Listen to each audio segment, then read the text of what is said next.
बिस्मिल्लाहिर्रहमानिर्रहीम। देखिए जनाब, अब हम जो पेपर सॉल्व करने जा रहे हैं ये मलिर कैंट कॉलेज का है और फिज़िक्स सेकेंड ईयर फिज़िक्स का है। तो इसको सॉल्व करते हैं। सेकेंड ईयर फिज़िक्स के एमसीक्यूज़ हैं। जनाब देखिए, जो पहला एमसीक्यू है हमारे पास, इस पहले एमसीक्यू में साहब हमें फरमा रहे हैं कि dimension of the capacitance of the capacitor. जनाब कैपेसिटर की डायमेंशन कैलकुलेट करने को बोल रहा है। तो मैं क्या करता हूँ, इसको अलग से पेपर के ऊपर आपको सॉल्व करके दिखाता हूँ और फिर हम देखते हैं कि हमारा आंसर क्या आ रहा है। ओके, अच्छा जनाब देखें ये हमने कैसे करना है। देखो, हम ये बात जानते हैं कि जो Q है वो हमारे पास किसके बराबर होता है, CV के बराबर होता है। तो अगर मैंने कैपेसिटेंस निकालनी है तो जो V मल्टीप्लाई को इक्वेशन की दूसरी तरफ ले जाऊंगा, डिवाइड हो जाएगा मेरे पास। तो ये मेरे पास आ गया Q अपॉन V। ठीक है, अब Q मैंने Q लिखा और मुझे Q की वैल्यू चाहिए। क्या मैं करंट का फॉर्मूला जानता हूँ कि I is equal to Q upon T होता है? बिल्कुल ऐसा ही है। तो T को अगर I से मल्टीप्लाई कर दूँ तो I मल्टीप्लाई बाई T, ये Q आ गया। तो I करंट होता है, करंट का यूनिट होता है एम्पियर। तो बेसिक यूनिट की जो डायमेंशन होती है ना वो वही खुद होती है। तो एम्पेयर की डायमेंशन है A, ठीक है, और टाइम की डायमेंशन है T। एग्रीड। तो जो Q है उसकी डायमेंशन मेरे पास आ गई AT। अब मेरे पास क्या रह गया, V रह गया। तो ये मैंने रखा है V।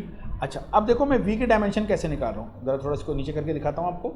देखो अब मैंने क्या किया जनाब कि मैंने वोल्टेज का फॉर्मूला लिखा। V हमने जानते हैं, चैप्टर नंबर 12 में पढ़ा है, ED के बराबर है। E इलेक्ट्रिक फील्ड इंटेंसिटी है जिसका फॉर्मूला होता है F अपॉन Q और यूनिट होता है न्यूटन पर कूलम। और D हमारे पास डिस्टेंस है जिसका यूनिट होता है मीटर। तो न्यूटन की डायमेंशन हम जानते हैं, फर्स्ट में हमने पढ़ी हुई है, MLT-2 होती है। कूलम, ये रहा कूलम, चार्ज की यूनिट कूलम होता है ना, उसकी डायमेंशन क्या निकाली है, AT। तो ये मैंने कूलम की जगह पे लिख दिया AT और जो मीटर है उसको मैंने लिख दिया L। ठीक है, अच्छा जनाब अब क्या हो जाएगा, उसके बाद मैंने क्या किया, इस L को L से मल्टीप्लाई किया तो ये मेरे पास बन गया L square. M as it is, L multiply by L square, T की पावर -2। और ये जो T डिनोमिनेटर में ये ऊपर जाएगा तो इस T की पावर +1 ऊपर जाएगा, -1 हो जाएगा। तो -2 -1 तो -3। और ये A है, ये भी जब न्यूमिनेटर में जाएगा तो पावर -1 हो जाएगी। ठीक है, सो M L square T -3 A inverse, ये हमारे पास किसकी, वोल्टेजेस की हमारे पास आ गई डायमेंशन। अब वोल्टेजेस की डायमेंशन भी आ गई, Q की डायमेंशन भी आ गई, उठा के पुट कर दो इक्वेशन नंबर 1 के अंदर। सो ये रहा हमारे पास इक्वेशन नंबर 1 जो कि हम लोगों ने पहले बनाई हुई थी। तो Q की जगह पे मैंने लिखा AT, ये रहा, ओके। और V की जगह पे मैंने जो डायमेंशन निकाली है वो मैंने निकली डिनोमिनेटर में। तो M को जब ऊपर लेके जाऊंगा तो M की पावर -1 हो जाएगी, A की पावर -1 है, ऊपर जाके +1 हो जाएगा, ऊपर एक A पहले से मौजूद है तो A स्क्वायर हो जाएगा। ठीक है, L स्क्वायर ऊपर जाके L की पावर -2 आ जाएगा मेरे पास, एग्रीड। और T की पावर -3 ऊपर जाके प्लस हो जाएगा, ऊपर एक पहले से T मौजूद है तो T की पावर 4 हो जाएगा। तो पहले M इनवर्स दिखा, फिर L की पावर -2, फिर T की पावर 4, फिर A स्क्वायर। तो ये मेरा आंसर आ चुका है, किसकी डायमेंशन आ गई मेरे पास, कैपेसिटेंस की। आई बिलीव सो समझ में आ रहा होगा। तो जनाब हमारा आंसर आ रहा है M inverse L square T की power 4 A square. So this is the answer, ये है हमारा आंसर। ओके, मेरा ख्याल है बात समझ में आ रही होगी। नेक्स्ट वन है हमारे पास, वो कह रहे हैं कि one atomic mass unit is equal to, one atomic mass unit किसके बराबर होता है। तो मैं ये भी आपको कैलकुलेट करना बता देता हूँ। आप देखिए कि कैसे इसको कैलकुलेट करते हैं, फिर हम आंसर पे क्लिक करते हैं। देखो भाई, अब एक 1 AMU को मैं कैलकुलेट करना बता रहा हूँ। 1 AMU क्या होता है, ये याद रखिएगा, फॉर्मूला होता है कि जो एक कार्बन एटम है, 1 कार्बन एटम का जो मास है उसको अगर आप 12 से डिवाइड करते हैं, ये फिजिकल केमिस्ट्री के अंदर आता है, केमिस्ट्री का बेसिक टॉपिक है, 9th क्लास से आप पढ़ते हुए आ रहे हैं। तो जब भी 1 कार्बन एटम के मास को 12 से डिवाइड करेंगे, दिस इज कॉल्ड 1 AMU। अब एक कार्बन एटम का मास कितना होता है, बड़ी सीधी सी बात है, from the definition of the mole मैंने लिखा है। मोल की डेफिनेशन हमने क्या पढ़ी है, एक मोल में होते हैं इतने मॉलिक्यूल, ये एवोगाड्रोस नंबर कहलाता है, 6.023 10⁻23 हमारे पास एटम या मॉलिक्यूल्स होते हैं। ठीक है, इतने एटम्स हैं। और एक मोल अगर मेरे पास कार्बन है तो कार्बन का जो एटॉमिक मास होता है वो हमारे पास होता है 12। उस 12 के आगे अगर हम ग्राम लगा दें तो वो बन जाता है 1 मोल। ये भी बेसिक केमिस्ट्री में हम ये बात जानते हैं। ठीक है, यानी कार्बन का जो एटॉमिक मास है वो कितना है, 12। तो एटॉमिक मास के अगर आगे ग्राम लगा दें तो वो कितना बन जाता है, 1 मोल। तो समझ लें दोनों की लेफ्ट हैंड साइड सेम है तो दोनों की राइट हैंड साइड सेम है। क्या मतलब हुआ कि 6.023 10⁻23 एटम कितना मास कंटेन करेंगे, उनका कितना मास होगा, 12 ग्राम। ये मैंने लिखा है कि इतने एटम का जो मास होगा वो 12 ग्राम होगा। तो मुझे तो 1 कार्बन एटम का मास मालूम करना है, तो मैंने इस नंबर को यूनिटी मेथड इस्तेमाल किया, यहाँ ले जाकर डिवाइड करवा दिया मैंने। तो 1 कार्बन एटम का मास क्या होगा, 12 divided by this number. Okay, आगे मैं बताता हूँ इसके बाद फिर मैंने क्या किया, एक मिनट रुकिएगा। देखिए इसके बाद मैंने क्या किया, मैंने इसको उठा के फॉर्मूले में पुट कर दिया 1 AMU। तो ये एक कार्बन एटम का मास है, ठीक है, 1 एटम का जो मास है ये जो आया था वो मैंने यहाँ पुट कर दिया और डिवाइडेड बाय मैंने उसी तरह 12 कर दिया जो ऊपर मैंने दिखाया आपको। तो 12 से 12 को हम कैंसिल कर देंगे तो मेरे पास 1/6.023 10⁻23 ये आ जाएगा। इसको जब मैं कैलकुलेट करता हूँ तो मेरा आंसर आता है 1.66 10⁻, थोड़ा सा मैं इसको घुमा लूँ, 10⁻⁻24 और ग्राम में आता है। Please be careful, this is in gram. Okay, तो हमें जो वहाँ पे ऑप्शन दिए हुए हैं चूंकि केजी में दिए हुए हैं तो डिवाइडेड बाय 1000, इस नंबर को डिवाइडेड बाय 1000 करेंगे ग्राम से किलोग्राम में जाने के लिए, तो ये हो जाएगा -27। तो मेरा आंसर आया 1.66 10⁻⁻27 kg। आई बिलीव सो ये समझ में आ गया होगा आपके। तो जनाब हमारा आंसर चूंकि किलोग्राम के अंदर वो पूछा है, अगर ग्राम में हमारा आंसर लिखा होता तो फिर ऑब्वियस ही बात थी मैं इस ऑप्शन पे क्लिक करता जो पहले नजर आ रहा है, लेकिन चूंकि किलोग्राम के अंदर आंसर हमें दिया हुआ है, so this is the answer 1.66 and 10⁻⁻27। Okay जनाब, नेक्स्ट कह रहा है according to the Galilean transformation space and time are, space और टाइम गैलीलियन ट्रांसफॉर्मेशन के मुताबिक एब्सोल्यूट होते हैं। आप प्लीज़ देख लीजिएगा जो न्यूटन लॉ ऑफ, जो न्यूटन कह रहा हूँ, आइंस्टाइन की थ्योरी ऑफ रिलेटिविटी के ऊपर मैंने वीडियो बनाई है। Number 4, mass defect per nucleon. Mass defect या हम कहते हैं बाइंडिंग एनर्जी पर न्यूक्लियन हमारे पास पैकिंग फ्रैक्शन कहलाता है, पैकिंग फैक्टर लिखा हुआ है, आई बिलीव सो यही होना चाहिए हमारे पास। Okay, next one is which of the following is not the unit of the magnetic field of induction. तो टेस्ला, अगर आपने थ्योरी देखी हो मैग्नेटिक फील्ड ऑफ इंडक्शन, और टेस्ला जब हम ड्राइव कर रहे थे तो न्यूटन पर एम्पियर मीटर था, जिसको दूसरा ऑप्शन भी ठीक है। गॉज, ये भी एक यूनिट होता है हमारे पास, ऐसा यूनिट नहीं है लेकिन बहरहाल ये यूनिट है हमारे पास, बुक में नहीं लिखा हुआ लेकिन बाज़ वक़्त हम बताते हैं। अच्छा, ये जो चौथा लिखा हुआ है वेबर पर मीटर, अगर ये वेबर पर मीटर स्क्वायर होता तो फिर ये भी होता, तो चूंकि इसमें स्क्वायर मिस है तो वी नो के this will be the answer. ये हमारे पास वेबर पर मीटर हमारे पास मैग्नेटिक फील्ड ऑफ इंडक्शन का यूनिट नहीं होगा। Okay, electromotive force is closely related to, तो ईएमएफ, जाहिर सी बात है हमने वहाँ पे पढ़ा है ईएमएफ और पोटेंशियल डिफरेंस ही के ऊपर हमने ज़्यादा बातें की हैं उसमें, यानी इसी के ऊपर हम बात कर रहे होते तो basically it is closely related with potential difference. Phenomena of pair protection take place when the energy of photon is greater than, बिल्कुल सीधा सा है 1.02 मेगा इलेक्ट्रॉन वोल्ट, सही है, और तो कोई ऐसा नहीं है, ठीक। 0.511, ये बेसिकली एक इलेक्ट्रॉन का मास या एक पॉजिट्रॉन का मास तो बना सकता है, लेकिन पूरा पेयर प्रोटेक्शन में जो दो पार्टिकल बनते हैं इलेक्ट्रॉन और पॉजिट्रॉन, उनका मास बनाने के लिए बहरहाल हमें 1.02 मेगा इलेक्ट्रॉन वोल्ट की एनर्जी चाहिए। ओके जनाब, the electric force between two charge place in air is 2 Newton. तो न्यूटन जो हमारे पास, सॉरी कूलम्स लॉ है, अगर आप उसको अप्लाई करें दो चार्जेस के दरमियान तो हमारे पास है K Q1 Q2 upon R² और K की वैल्यू होती है 1/4πε0। तो एयर के लिए वो बता रहा है 2 न्यूटन, ये इसका जवाब है। फिर वो कह रहा है when place in a medium of relative permittivity εr 80 हो, तो अब फोर्स क्या होगी, देखिए जब हम मीडियम को इंक्लूड करते हैं तो मीडियम जब इंक्लूड करते हैं तब फोर्स क्या होता है, तो इसको आप ऐसे समझ लीजिए, मीडियम वाली फोर्स जो है दैट इज इक्वल टू वो फोर्स जो एयर में है डिवाइडेड बाय εr। तो वो फोर्स जब हमने मीडियम इंसर्ट किया उसको कह लेते हैं F', और वो फोर्स जबकि दो चार्ज के दरमियान एयर है या फ्री स्पेस है उसको हम सिंपल F कह लेते हैं। तो F डिवाइडेड बाय εr, ये होता है हमारे पास formula.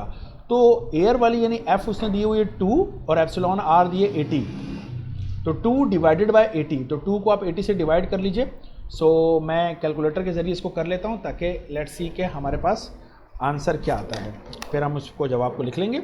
So 2 divided by 80 that gives me 0.025, so 0.025 Newton, this is the answer. आसान है, मेरे ख्याल समझ में आ रहे होंगे, ठीक है। नेक्स्ट वन है हमारे पास for monoatomic gas, CV हमें दिया हुआ है 3/2R है और गैमा होता है CP/CV। तो कह रहा है फॉर द गैस इज, तो गैमा की वैल्यू बताओ। तो CV तो उसने हमें दिया हुआ है 3/2R है, CP नहीं है तो CP हम मालूम कर लेते हैं। मैं इसको अलग से आपको कागज़ पे करके बता देता हूँ और फिर हम अपने जवाब पे निशान लगा लेते हैं कि हमारा आंसर क्या बनता है, ठीक है। देखो भाई, CV की वैल्यू उसने मुझे दी है 3/2R, ये उसने मुझे CV की वैल्यू दी है और मैं जानता हूँ कि CP माइनस CV किससे बराबर होता है, R के बराबर होता है। तो CV यहाँ माइनस के इक्वेशन की दूसरी तरफ जाकर क्या हो जाएगा, प्लस का हो जाएगा। तो R प्लस CV की वैल्यू 3/2R मैंने यहाँ पे पुट कर दी। एलसीएम मेरे पास 2 आ गया, 2 मल्टीप्लाई बाय 2r और ये 3r पहले से मौजूद है, ठीक है। तो 2r प्लस 3r ये कितना हो जाएगा 5r हो जाएगा और डिवाइडेड बाय 2 है, तो सीपी कितना आ गया 5/2r। अब हम जानते हैं कि गैमा किसके बराबर होता है, सीपी डिवाइडेड बाय सीवी के बराबर होता है। तो सीपी की जगह पे 5/2r रख दीजिए, ये रखा हुआ है, और सीवी की जगह पे ये 3/2r रख दीजिए। तो r से r कैंसिल, 2 से 2 कैंसिल, तो 5 डिवाइडेड बाय 3 ये मेरा आंसर है, ये रहा 5 डिवाइडेड बाय 3, ठीक है। तो ये आंसर हमारे पास आ चुका है। तो ये आंसर हमारे पास आ रहा है 5/3। आई बिलीव से समझ में आ रहा होगा, ओके। नेक्स्ट वन है कि if 1 ampere current flows through 20 centimetre long conducting wire. अब एक तार है जिसकी उसने लेंथ हमें दे दी है 20 सेंटीमीटर है, उसमें से 1 एम्पियर करंट गुजर रहा है, करंट 1 एम्पियर इसमें से गुजर रहा है। कह रहा है the number of electron flows through this wire in 1 minute, MIN है मिनट, विल बी 1 मिनट में कितने इलेक्ट्रॉन गुजरेंगे। देखिए ये हमारे चैप्टर नंबर 13 का मेरा ख्याल है शायद 5वां या 6वां न्यूमेरिकल है, जिसमें वो हमसे कहता है कि बताइए अगर 1 एम्पियर करंट गुजर रहा है तो नंबर ऑफ इलेक्ट्रॉन कितने गुजरेंगे। तो वहाँ पर हमने कैसे मालूम किया था, हम करंट 1 एम्पियर करंट 1 सेकंड में गुजर रहा है ना, तो हम क्या करते हैं उससे चार्ज निकाल लेते हैं कूलम। तो हमारे पास आया था 1 कूलम, तो 1 कूलम में कितने नंबर ऑफ इलेक्ट्रॉन होते हैं वो हमने वहाँ मालूम किया था, मैंने ये अपलोड भी किया हुआ है। तो सिंपल होता है, नंबर ऑफ इलेक्ट्रॉन मालूम करने का तरीका होता है हमारे पास Q divided by charge of the electron. तो उससे हम 1 सेकंड में कितने नंबर ऑफ चार्जेस गुजर रहे हैं 1 सेकंड में वो मालूम कर सकते हैं। तो अगर 1 सेकंड में मालूम हो जाए तो मल्टीप्लाई बाय 60 करें तो 1 मिनट में आ जाएगा। तो मैं इसको कागज़ पे करता हूँ और फिर हम जवाब पे निशान लगाते हैं कि हमारा आंसर क्या होगा, ओके। अच्छा देखो, ये मैंने बताया है कि जो करंट है मेरे पास है वो है 1 एम्पियर, और मैं करंट का फॉर्मूला जानता हूँ, वो क्या है Q/T। तो एक Q जो होता है चार्ज, उसका यूनिट होता है कूलम, और टाइम का यूनिट होता है सेकंड। तो 1 कूलम डिवाइडेड बाय 1 सेकंड, तो ये 1 एम्पियर बनता है, ठीक है, ये 1 एम्पियर हो गया। तो मैंने कहा number of electron in 1 ampere, 1 ampere में कितने इलेक्ट्रॉन होते हैं, ये मैंने फॉर्मूला लिख दिया है कि जो चार्ज का फॉर्मूला होता है वो Q बराबर होता है NE के, ठीक है। ये थ्योरी देख लीजिएगा, मैंने वहाँ एक्सप्लेन की हुई है चैप्टर 12 में। तो N क्या है, ये नंबर ऑफ चार्जेस या नंबर ऑफ इलेक्ट्रॉन्स है। तो E मल्टीप्लाई वहाँ जाकर डिवाइड कर दीजिए, तो मेरे पास जो चार्ज है वो कितना है, मेरे पास 1 कूलम, ठीक है। 1 एम्पियर का मतलब है चार्ज कितना होता है 1 कूलम होता है, ये मैंने लिखा 1 कूलम। और नंबर ऑफ इलेक्ट्रॉन मालूम करने के लिए E को दूसरी तरफ ले जाकर क्या करूँगा, डिवाइड करूँगा। तो इलेक्ट्रॉन के चार्ज से मैंने डिवाइड कर दिया 1.6 एक्सपोनेंट -19, तो ये पूरा आंसर मेरे पास आ गया 6.25 10⁻18। इतने नंबर ऑफ इलेक्ट्रॉन या इतने चार्जेस होते हैं कितने 1 एम्पियर करंट में, लेकिन 1 एम्पियर करंट का मतलब होता है 1 सेकंड में। तो 1 सेकंड में हमारे पास नंबर ऑफ इलेक्ट्रॉन कितने ये लिखे हुए हैं मैंने। अब मुझे उसने 1 सेकंड में नहीं बोला, उसने 1 मिनट में बोला। 1 मिनट में कितने सेकंड होते हैं 60। तो मैंने अपने इस आंसर को 6.25 10⁻18 को किससे मल्टीप्लाई कर दिया 60 से। तो मेरा आंसर आ रहा है 3.75 10⁻20। तो मैं इस ऑप्शन पे क्लिक करूंगा, तो मेरा आंसर आ रहा है 3.75 एक्सपोनेंट 20। नेक्स्ट वन है हमारे पास the value of permeability of free space μ0। वैल्यू हमें याद होनी चाहिए, 4 एक्सपोनेंट -7 होती है। आप देखिए सारे 4 एक्सपोनेंट -7 ही दिए हुए हैं, लेकिन यूनिट के ऊपर वो खेल गया हमारे साथ। तो यूनिट उसने हमें जो है ना वो आगे पीछे करके दिए हैं, तो अगर आपको यूनिट याद होंगे तो आप आसानी से जवाब पे मार्क कर सकते हैं। इसलिए मैं कहता हूँ कि MCQ मुश्किल नहीं होता, उसके ऑप्शन उसको मुश्किल बना देते हैं। तो वेबर पर ampere metre, this is the answer. So the first one, ये यूनिट बिल्कुल फिट बैठ रहा है जो कि है वेबर पर ampere metre, okay. So this is the answer.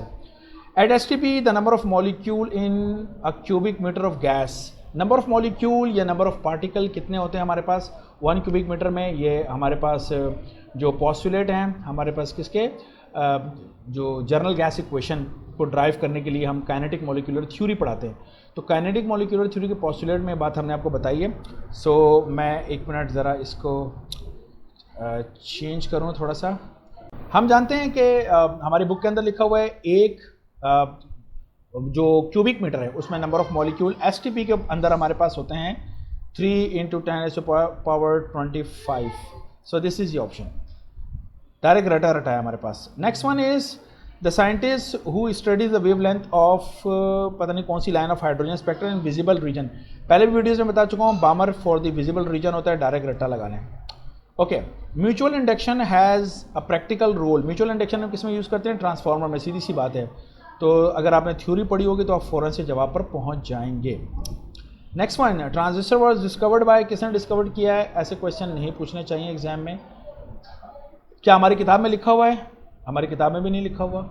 तो इसकी डिस्कवरी ट्रांजिस्टर की जो डिस्कवरी है या ट्रांजिस्टर को जो बनाया था, यानी जो कहना चाहिए कि पीएन जंक्शन जो था, जो पी टाइप और एन टाइप मटेरियल बनाए थे, उससे हमने जो ट्रांजिस्टर बनाया था, उसमें 3 साहिबान थे जिन्होंने काम किया था, जो कि तीनों नोबेल प्राइज़ विनर थे, उनको नोबेल प्राइज़ दिया गया था। तो उसमें से एक साहब का नाम लिखा है, तो ये तो वैसे ही बड़े मतलब अफसोस की बात है कि आप 3 बंदों ने काम किया और आप एक बंदे का नाम लिखें। सो मेरा ख्याल है इस किस्म के नहीं आने चाहिए MCQs, मुझे इस पर शदीद एतराज़ है। बहरहाल मेरे दोस्त ही हैं जो ये बनाते हैं। सो बहरहाल इन्होंने जो नाम लिखा है उनमें से ये आ रहा है, लेकिन ये कोई MCQ नहीं है, this is not MCQ। Okay, X-rays are affected by, क्या एक्सरे के ऊपर चार्ज होता है? The answer is no. X-ray electromagnetic waves हैं, दे हैव नो चार्ज, तो कोई इलेक्ट्रिक फील्ड कोई मैग्नेटिक फील्ड दोनों कोई उसको इफेक्ट नहीं कर सकती। So none of the above, कोई नहीं उसको इफेक्ट कर सकता, ठीक है, अच्छी तरीके से याद रखिएगा।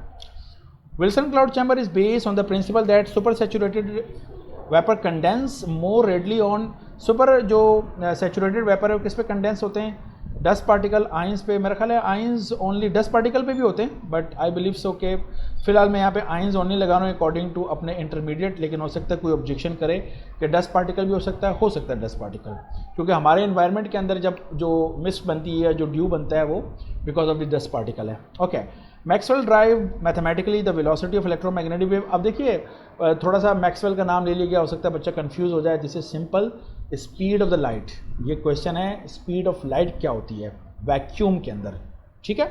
तो स्पीड ऑफ लाइट वैक्यूम के अंदर इन्होंने डायरेक्ट मैक्सवेल लिखा हुआ है और स्पीड ऑफ लाइट लिखा है। सो दिस इज़ 1 हमारे पास म्यू नॉट √μ0 एप्सिलॉन नॉट, ये पहले भी MCQs के अंदर मालूम किया हुआ हम लोगों ने, ठीक है। Which of the following physical quantities change with relativistic speed? Relativistic speed से मास भी चेंज होता है, mass variation, length contraction, time dilation, all of the above. सही है, ये हमारा ऑप्शन है। द स्पेसिफिक रेजिस्टेंस किसे बोलते हैं भाई? स्पेसिफिक रेजिस्टेंस रेजिस्टिविटी को। Of a conductor depends upon, तो रेजिस्टिविटी किस पर डिपेंड करती है? सिर्फ टेम्परेचर पे। तो temperature of the conducting wire, theory पता होनी चाहिए, वरना आप यहाँ बड़े बुरे तरीके से मार खा सकते हैं। स्पेसिफिक रेजिस्टेंस, आप रेजिस्टेंस समझते हुए area of cross section, length, इनके ऊपर ऑल ऑफ द अबव के ऊपर आप मार्क कर सकते हैं, जो कि टोटली गलत हो जाएगा। Okay okay, next one is the band theory of solid has explain the distinguish behaviour of. देखिए वो मटेरियल जिसको हम सेमीकंडक्टर मटेरियल कहते हैं, इनको जो बोहर की थ्योरी है वो बेस्ट एक्सप्लेन करती है इंसुलेटर कंडक्टर को, but that become fail in term of number of the free electrons, और इसी वजह से हमें बैंड थ्योरी ऑफ सॉलिड पे जंप करना पड़ा। और तो डायरेक्ट बात करते हैं तो सेमीकंडक्टर को एक्सप्लेन करती है बैंड थ्योरी ऑफ सॉलिड। बाद लोग, एक्चुअली मैं थोड़ा सा माजरत चाहता हूँ, बाद लोग मुझे कहते हैं कि आप डिटेल में मत जाया करें, डायरेक्ट जवाब बताया करें, तो वो चीज़ें ज़रा मिक्सअप हो जाती हैं। इस वक्त मैं सोच रहा हूँ डिटेल में जाऊँ, फिर उनकी बात जहन में आती है। कुछ लोग मुझे कमेंट करते हैं, कहते हैं आप बहुत तेज़ी से बोल रहे होते हैं, तो मैं बहुत आहिस्ता बोलता हूँ, लोग कहते हैं बहुत आहिस्ता बोल रहे हो, तो मैं ज़रा थोड़ा नॉर्मल बोलने की कोशिश भी करता हूँ, ठीक है। सो गैगर म्यूलर काउंटर कॉन्टेन कौन सी होती है? आर्गॉन प्लस अल्कोहल, ये गैस होती है। सीधा सीधा रटा ऐसा टॉपिक है। The value of the coulomb constant के डिपेंड्स अपॉन, कूलम कांस्टेंट के की वैल्यू किस पर डिपेंड करती है? ये मीडियम के ऊपर भी डिपेंड करती है। और एक सबसे अहम बात यह है, बल्कि एक्चुअली ये बड़ा टेक्निकल किस्म का MCQ बना दिया है, जो कि मेरा ख्याल है above the level of the intermediate है। वाई? बिकॉज कि ये जो इलेक्ट्रोस्टैटिक का टॉपिक है, ये selection of the unit system से बहुत ज़्यादा इफेक्टेड है, जबकि हम देखते हैं जो हमारी मैकेनिक्स का टॉपिक है, जैसे मतलब फर्स्ट ईयर फिजिक्स में जो कुछ हम पढ़ा रहे हैं, उसके ऊपर selection of the unit system does not effect the theory of the mechanics और the value of the constant. लेकिन अगर आप कौन से यूनिट सिस्टम सिलेक्ट कर रहे हैं, वो बेसिकली टोटली चेंज कर देता है हमारे कांस्टेंट की वैल्यूज़ को इन इलेक्ट्रिसिटी, मैग्नेटिज्म, इलेक्ट्रोस्टैटिक्स के अंदर। सो बहुत सोच समझ के फैसला करना पड़ता है हमें वहाँ पर। तो system of unit use medium between quality of the charge, system of unit and the medium of the charges. मेरे लिहाज से ये है, जितना फिजिक्स मुझे थोड़ी बहुत आती है, सो यूनिट पे बहुत डिपेंड करता है टॉपिक, इसलिए मैं इस पर ऑप्शन पे क्लिक कर रहा हूँ। Okay, heat energy can not be measured, तो एनर्जी का यूनिट जूल होता है, BTU होता है, केल्विन नहीं होता। केल्विन हमारे पास होता है टेम्परेचर का, कैलोरीज भी हमारे पास टेम्परेचर का, सॉरी एनर्जी का यूनिट है। Okay, now when the coil of the galvanometer is in equilibrium, the deflecting torque जो है वो जीरो होता है, नहीं, equals to the restoring torque होता है, यस। तो जब रिस्टोरिंग एंड डिफ्लेक्टिंग टॉर्क दोनों इक्वल होते हैं तो कॉइल बैलेंस होती है, इक्विलिब्रियम में होती है। Okay, the concept of the electric field theory was introduced by electric lines of force, chapter number 12 में आप देखेंगे तो माइकल फेराडे का नाम लिखा हुआ है, तो मैं भी माइकल फेराडे कर देता हूँ। ये थोड़े बहुत नाम मुझे इसलिए याद रह जाते हैं कि जब मैं लोगों को रिकमेंड करता हूँ स्टूडेंट्स को कि आप बुक पढ़ा करें, तो मैं खुद भी जब क्लास में खड़ा होकर पढ़ा रहा होता हूँ तो मैं थोड़ी सी हिस्ट्री और कुछ इस किस्म की बातों के, इन चीज़ों के ऊपर मैं बात ज़रूर करता हूँ, तो नाम जहन में रह गया, इसलिए मैंने कहा हमारी बुक में माइकल फेराडे लिखा हुआ है। The maximum work done is possible in, किस में मैक्सिमम वर्क डन होता है? आइसोथर्मल प्रोसेस के अंदर होता है, सीधी सी बात है, ज़्यादा दिमाग लगाने की ज़रूरत नहीं है। Inertial frame of reference is that one, inertial frame of reference जिसमें इनर्शिया होता है, इनर्शिया का मतलब ये है यूनिफॉर्म वेलोसिटी, यस, रेस्ट में भी होता है, यस, एक्सेलरेशन जीरो है, yes, all of the above, तो ऑल ऑफ द अबव। वैसे भी अगर आप देखें तो अगर यूनिफॉर्म वेलोसिटी को मैं कह रहा हूँ तो यूनिफॉर्म वेलोसिटी का मतलब है एक्सेलरेशन जीरो, तो ये ऑप्शन भी होता है, ऑल ऑफ द अबव है। तो एक बार फिर मुझे थोड़ा सा रुकिएगा। 3 capacitor capacitance 1 microfarad each are connected in series, series में 1 अपॉन करके ऐड करते हैं, 1/1 तो 1, 1/1 तो 1, 1/1 तो 1, 1 + 1 + 1 3, लेकिन ये 1 अपॉन इक्विवेलेंट कैपेसिटेंस है, मेरी बात समझ रहे हैं, 1/CEQ है, अगर थ्योरी देखी हो तो CEQ होगा, CEQ यानी इक्विवेलेंट कैपेसिटेंस क्या होगा, 3 को इन्वर्स करो, 1/3,